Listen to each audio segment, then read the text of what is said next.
Hello everyone, welcome. Uh, yeah, hold on because I want to introduce this thing before we get started. So this is Radical Dreamers for the Super Famicom, which is a pseudo sequel slash side story to Chrono Trigger. It's part of the franchise anyway, even if it's not considered completely canon, I guess, anymore at this point. But as far as I can tell, it was meant to be canon when it came out, so it's still relevant, I think, and important. And we're about to play this. It's completely text driven, so I will have to read a lot. But hopefully my voice manages to get me through this. I will be playing the regular story, not any of the like fancy, weird endings or anything like that.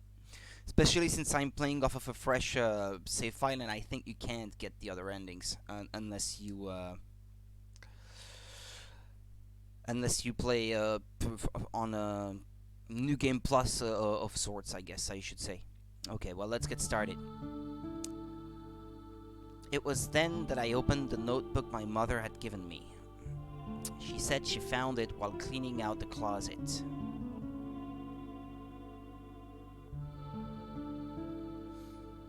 Crumbling and covered with dust, it turned out to be the diary of my long-lost grandfather.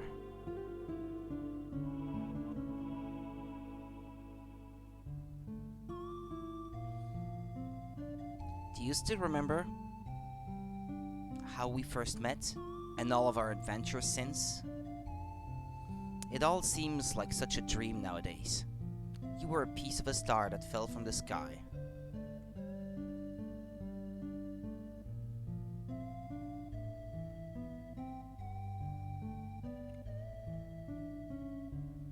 Whenever I want to return to those days long gone, I close my eyes and whisper your name into the evening sky.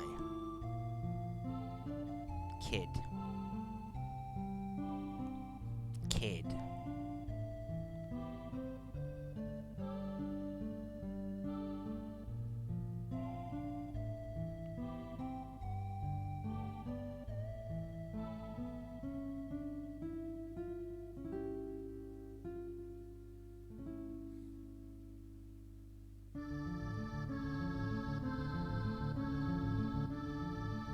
Kid. Hey, kid.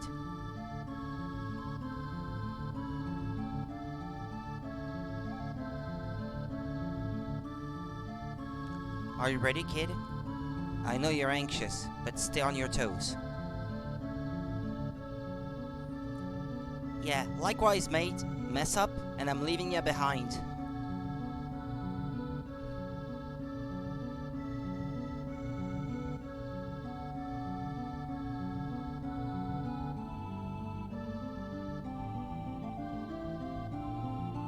Come on, McGill. That bastard Lynx is gonna get what he deserves.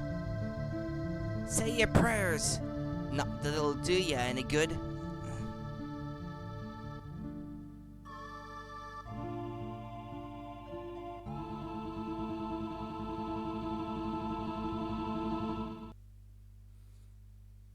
Radical Dreamers, le Trésor Interdit. So I'll be following a guide because I never really attempted to pay attention too much to the hidden stats kind of thing that's happening in the background as you play. So I will be looking at my phone regularly to follow what I'm supposed to do to get a good outcome. Anyway, let's get started.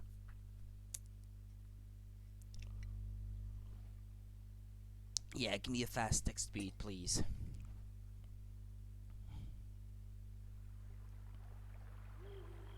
Boy, did their information help. I thought the perimeter's counterspell would be quite a problem.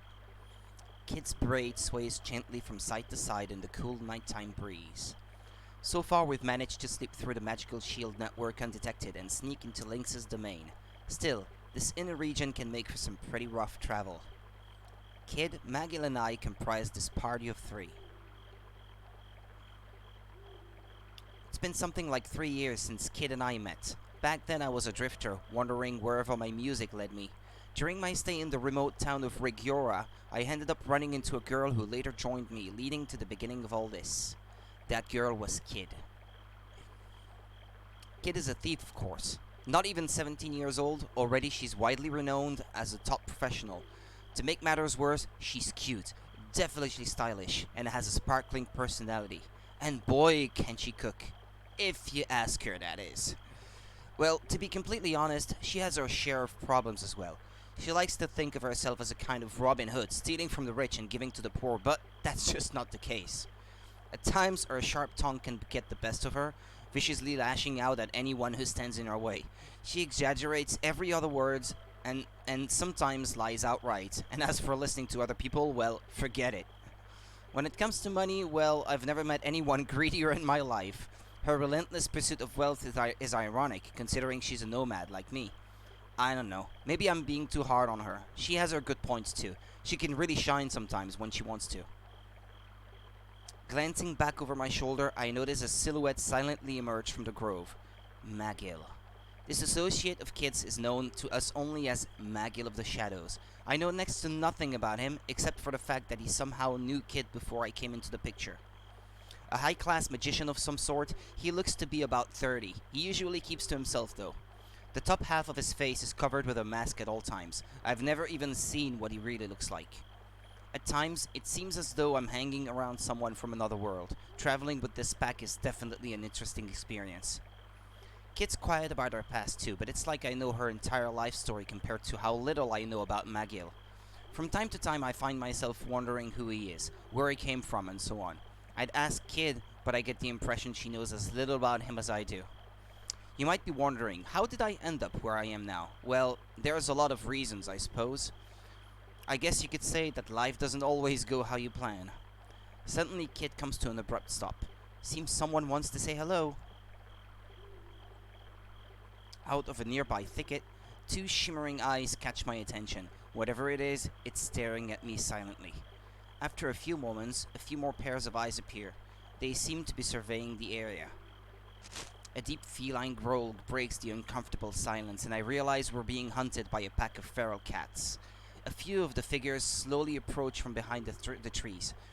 I look behind me, only to see that they've already encircled us. A few more slowly creep in, now totaling about 10. Chills run down my spine. In a daze, I clumsily unsheath my knife, grasping it tightly as I bite my lip. Kit stands ready up with an air of composure. "Careful, mate. These buggers are probably rabid." The growling increases, now a constant rumble all around us. Their yellow eyes shimmer like jack-o'-lanterns while saliva drips from their snarling jaws. The middle one's stomach gurgles as its eyes widen, fixed directly on me. Looks like we ain't getting out of this one without a fight. What will we do? Attack, magic, defend, attack! I slash viciously at a nearby cat. Startled, it leaps back with incredible reflexes. I stay my ground, not getting any closer to the beast. Hearing a howl, I know I've hit my mark. Licking its wound, the animal recovers after a moment of pain. I ready my knife, waiting for my next chance to attack. "Surge, behind ya!" I turn around to see that I'm now face to face with a pair of those ravenous yellow eyes. Attack again. There's no time. I duck as the cat lunges and snaps at me. I smell the bloody odor of the cat's breath as it passes overhead. Just as I think it's past me, I feel its back claws dig into my back. Scrambling out of the way, I manage to shove my knife upwards, planting it deep within the animal's belly. The sound of death can be heard as the cat falls to the ground before me, barely moving. Almost delirious, I lose balance and fall to my knees. Rolling over, I manage to shake off the confusion before any of the other cats can get any closer to me. I take a deep breath and try to tighten my grip on my knife, now slippery with sweat. Then out of nowhere, Kit flashes across my field of vision, landing a direct hit onto a cat beside me. The cat screeches in pain as Kit pins it to the ground, stomping and kicking it with all her rage. Without a moment's delay, she boots the animal up underneath its jaw. It moves no more. All of a sudden, the crazed atmosphere gives way to a war cry behind me. I whip around to see Magill's Inferno spell setting a cat's head ablaze. It jumps up, screeching and howling in madness before running away wildly. In confusion, it runs directly into a tree and knocks itself out cold.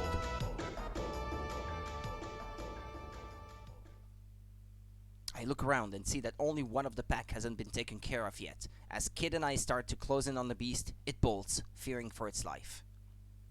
"Well, that was some work out, hey mate," says Kid, coming towards me as she tends to her arm. I take a deep breath as I look around, trying not to step on too many of the bodies. I'll admit, I was a little worried back there at times, but nothing too serious happened. I tried talking to McGill despite knowing how he'd react. "Are you alright?" With an expressionless face, he looks down at me blankly. "You need not worry about me." Wow, the affection is just overflowing from that guy. However, I probably shouldn't start complaining now. We've still got a long way to go. We haven't even set foot inside Viper Manor yet. Kit glances over at me, seeming eager as ever, ready to tackle what's next. "You gonna hang around all night or what, mate?" "No way, let's go." "Hey, come here." Trying to ignore my aches and pains, I head over towards Kit. "Good job back there, mate." She comes closer. I can see the reflection of the moon in her eyes as she gives me a warm, comforting smile. "But come on, we can't just stand around all night. There's treasure waiting to be found." I'm still lost in her eyes as she starts to set off. McGill continues behind her without a hitch. I hurry to catch up behind the two. In a place like this, getting separated would be a bad idea. I have to drink every now and then, I'm sorry.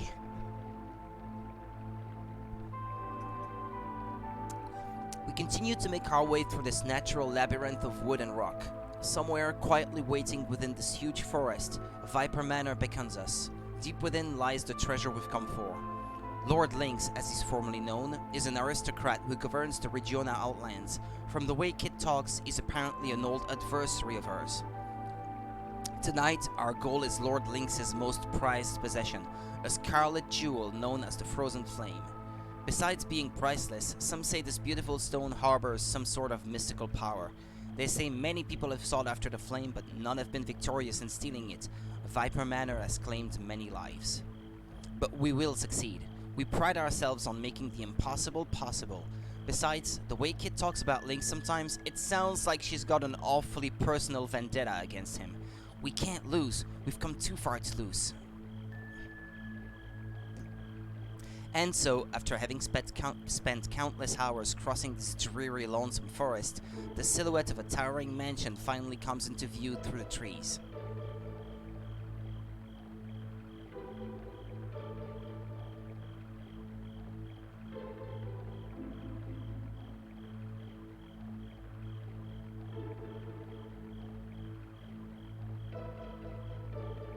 "We made it," Kit shouts. "Your days are numbered, Lynx."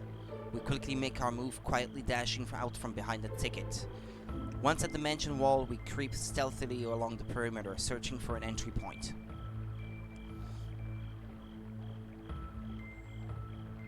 After a short while, we come upon a terrace near a garden which looks relatively inviting. It doesn't look like there are any guards on patrol. Still, the mansion gives off a strange, sort of morbid feeling. It's as quiet as death. McGill gazes up at the towering fortress. We can't enter into the west wing from here. There's no need to look elsewhere." "Okay, let's go," Kit says, jumping over the terrace handrail. "Halt!" shouts McGill from behind, staring at Kid. "Our goal is the Frozen Flame, not vengeance on Lord Lynx. Remember this, kid." "Aye, no prob," she says, glancing over her shoulder. "Ain't gonna be nothing to it, like taking candy from a baby. We'll be out of here before that slimy rat knows what hit him. Yeah, you low-down good-for-nothing bastard. I'll make you pay." There she goes again. "Come on, I'm getting tired of waiting around," she yells, before bolting into the mansion. McGill shakes his head in silence as I chase after Kit, already deep inside. The darkness engulfs me.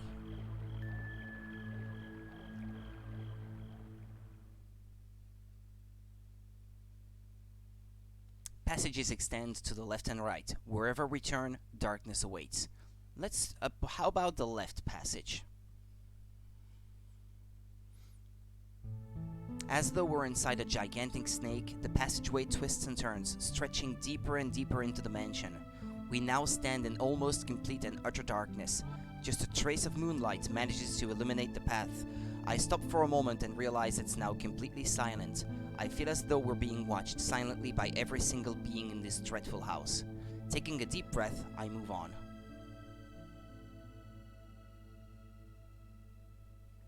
And I set my foot down slyly.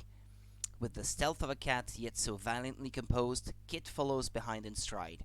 Drifting in and out of the shadows, the macabre figure of McGill looks out from behind. The Weaver of Fate has surely by now taken notice of us, cradling us carefully in her arms.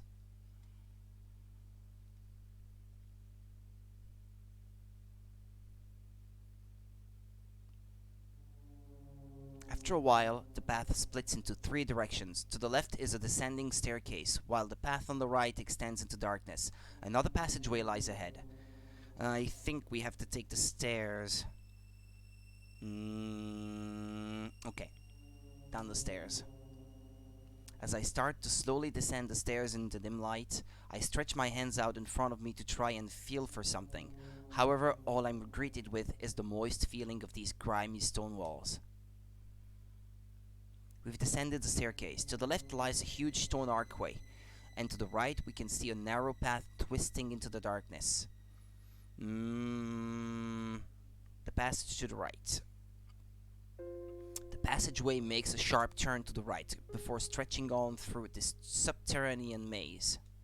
Before long we're greeted with a beautifully ornate set of doors on the right. Strange, there's a distinct smell of flowers coming from here. I think we have to enter the room. Yeah.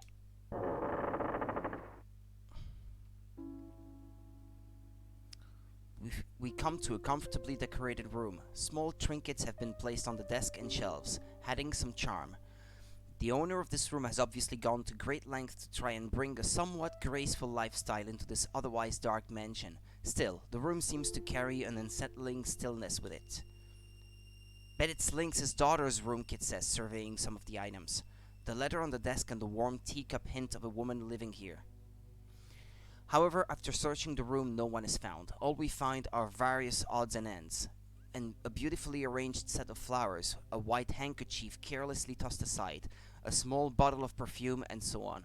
Although this stuff adds atmosphere to the room, none of it is really worth anything to us.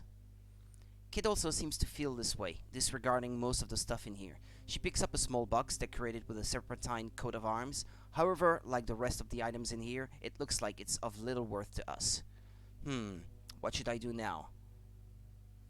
I think we have to check the dresser drawers. I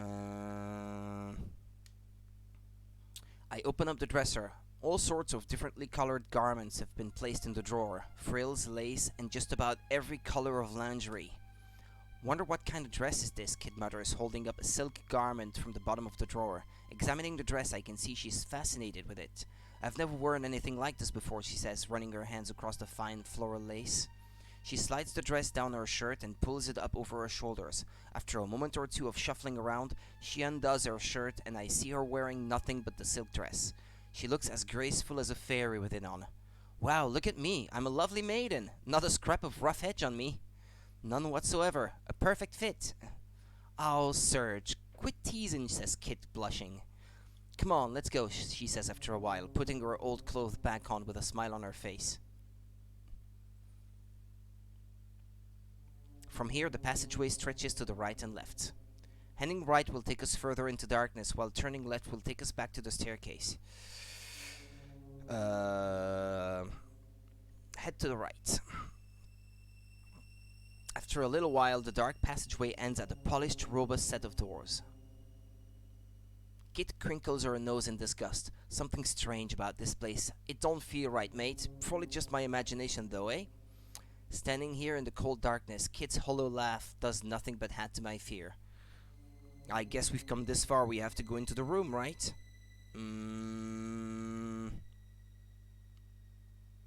Yeah, let's go into the room.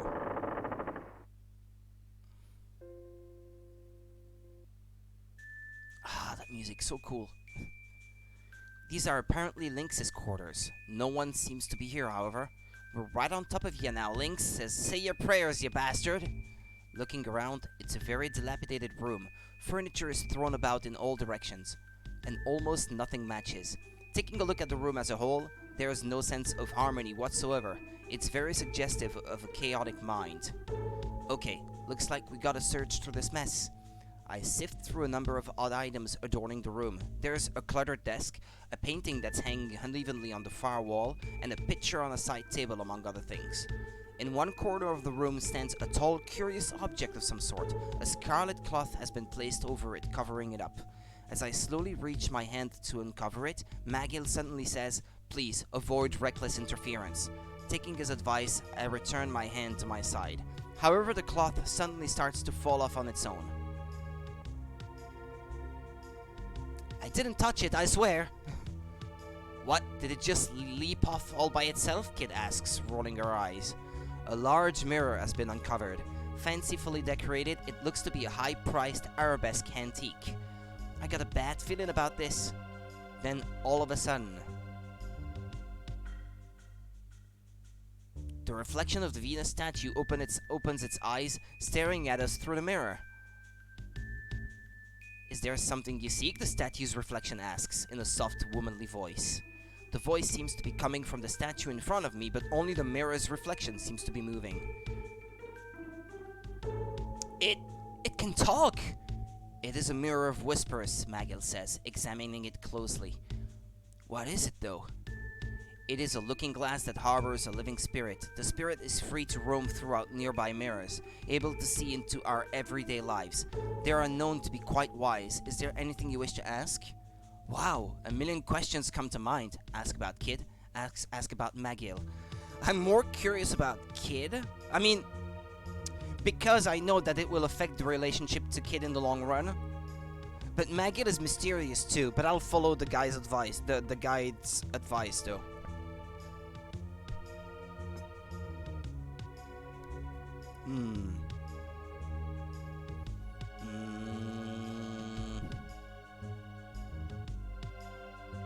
Yeah, I have to ask about Kid.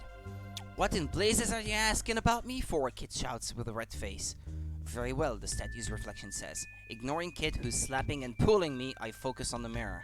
The reflection of the statue begins to ripple a little. Gradually, the mirror fades into darkness. Before long, the jet black surface of the mirror is filled with what looks like Regiona. One by one, shadows of trees, houses, and people materialize. The mirror focuses in on a young woman. It's emotional. It's the music. It's really beautiful. Sorry, I have to compose myself. The mirror focuses in on a young woman surrounded by small children. The children are dirty and poorly dressed, but they're all smiling and playing happily nonetheless. Then, abruptly, the building they're in bursts into flames. Armed troops are all around. Everyone scrambles for a way out, but against her will, the young woman is abducted. The children, however, meet a much darker fate.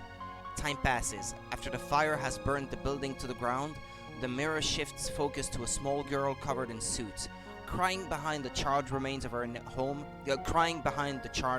home.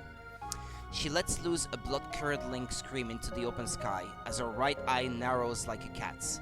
"Stop!" Kid shouts. I look back to the mirror, but the image has already started to fade. Squeezing her hand into a fist, Kid slumps downward. The room is silent. "Kid, I'm sorry." "Let's go," Kid says abruptly, heading towards the door. Wait for me, Kid," I shout as I chase after her.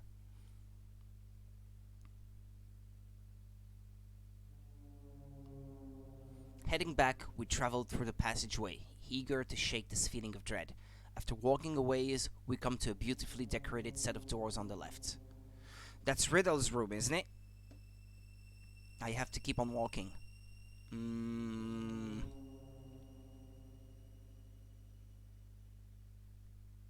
Continuing on through the passage, eventually we come to a branch. We see an upward staircase on the left, as well as a stone archway directly ahead. Take the stairs, enter the archway. I think we have to enter the archway.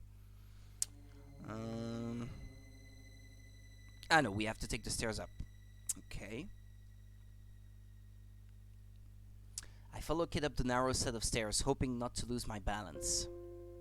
We've ascended the staircase. In front of us, path extends in 3 directions. To the left lies a dark corridor, and the right path leads out to the terrace. This path also continues on ahead. Proceed ahead into the dark passageway. We head down the path. After a while, it ends at a stained wooden door. Go in.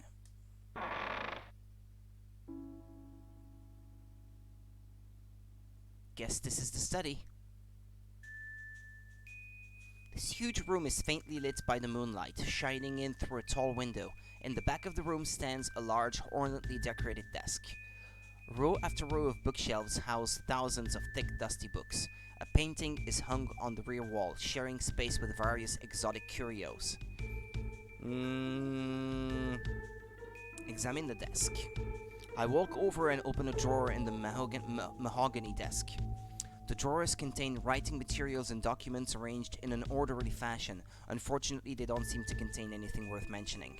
But then a small picture in the drawer catches my eye. It's a portrait of a friendly-looking girl with a faint smile on her face. I hold it up, wondering who it could be. It's probably Lynx's adopted daughter, Kid says, looking over my shoulder with her nose crinkled. Pedophile! Okay. We're going there, apparently. Suddenly, we start to hear footsteps coming this way. Though they aren't that loud, they boom like thunder in the night. Kid and I jump. Magiel swiftly conceals himself in the nearby shadows. Quick, under the desk. Kid and I scurry down underneath the desk. Curling up, I wrap her up in my arms. Smaller than I thought. What? Hey, The door opens with a sudden creak. We sit motionless without making a peep. The quivering light of a candle spreads in from the doorway. Soon after, a hand holding a candlestick comes into view from behind the door. Tightening, I nervously hold my breath. When I look down, my heart skips a beat. With Kit's lips right in front of me, I feel myself starting to lose control. So full, and pink, and glossy. My heart starts pounding faster and faster. I force myself to stop staring and shut my eyes tight. Whoever opened the door doesn't seem to have any intention of entering the room. Thought I heard something. No reason for anybody to be in here, though, since the master is away. Still, with those poor southerners on the move, it's never too safe to be sorry. The door closes softly, covering the room in darkness once again. For a while we wait, not moving an inch. The footsteps echo away into the distance. Somewhere in the back of my mind, I can't stop thinking about how great she smells. Hey, how long are you gonna stick to me like that? Kid asks, blowing into my ear. Huh?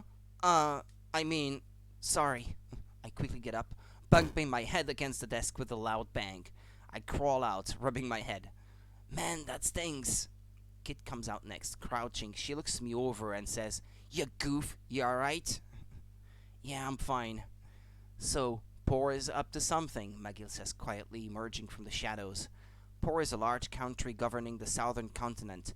I hear it's a pretty well-developed and fairly prosperous place, but what would they be after in these outlands? Surely not the frozen flame.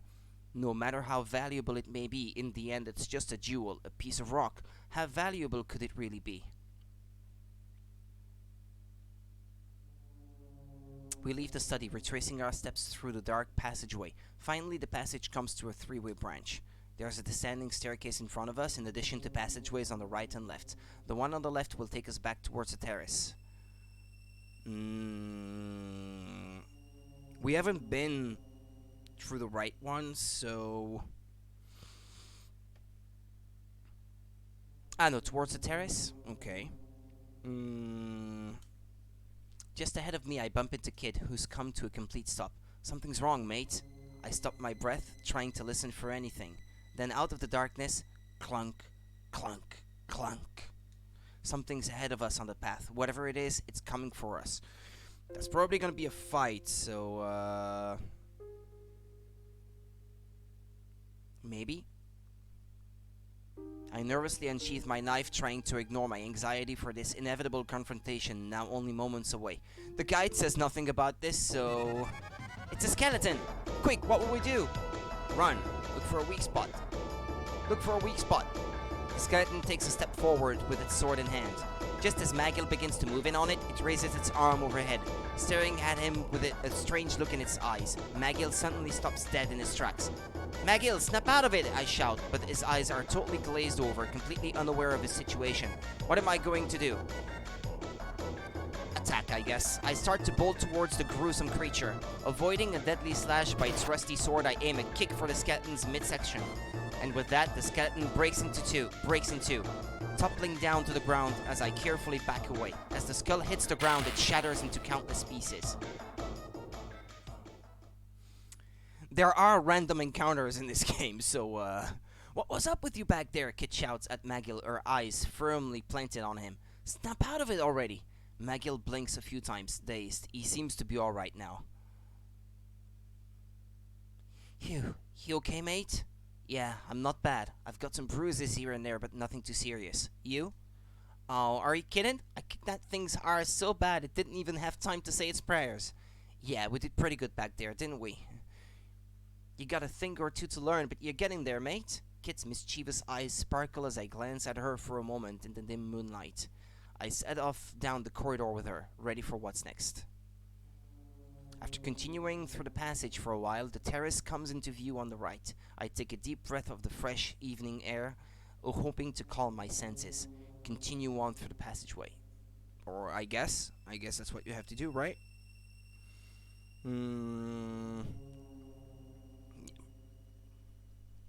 We make our way down the dimly lit passageway. After a few moments, we come to an old dusty door on the right. Kit quietly presses her ear against the door. Quiet as a church mouse. No one's there, mate. Open the door or keep going down the hallway. I think we have to go in.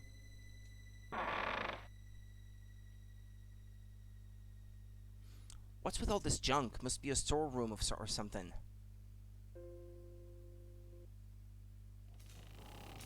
Seems like this is the inner mechanics of a clock tower. However, the gears look old and rusted, and cogs are spinning randomly without connecting up with their proper teeth.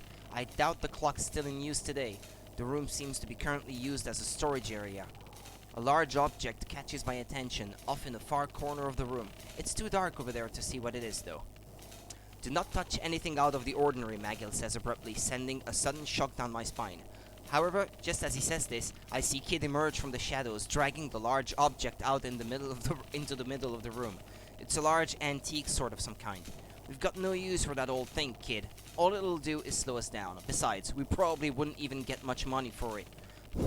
I reckon it's worth a lot to the right buyer, like an antique collector or something. Sulking, Kid quietly lays the sword down. What do you want?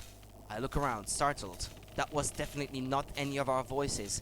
Kid and Maggie immediately take position, focusing their attention towards the source of the voice. Who's there? Hello, society guy. Yeah, it's early, I guess, for you. A figure suddenly appears out of the darkness. It seems to be a short old woman with a large hood over her head. Although fully covered, it's obvious she's quite old. Oh, it's just an old hat, Kid says. Magil's sharp gaze on the woman remains unchanged, however. What an energetic young lady. You haven't come here this late in the evening to drop in on some friends, I'd imagine. I glance at Kid. Perhaps you have some score to settle with Master Lynx? My heart jumps. This is definitely not good. Will she warn the rest of them about us? Tell the truth? Play dumb? Pretend to have not heard her. Okay, let's tell her the truth. Kid's eyes narrow. If we did have a score to settle with that bastard, what's it to you? Heh, just as I expected. The old woman cackles in amusement. Children, they're always so interesting like that. So imaginative, yet so predictable. Just want to make some coffee and an English muffin or two, but people love to stand in the kitchen and do nothing.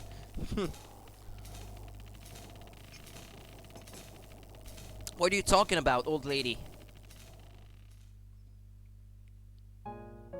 Oh, it's already been 4 or 5 days, I would gather. According to what I was told, one night a young thief came to the manor looking for trouble. The thief was a little girl about 10 years old. The on-screen chat isn't working. I see why. That's because it was hiding. I put this overlay setup in a hurry yesterday and I didn't quite pay attention to what I was doing. Okay, it's working now.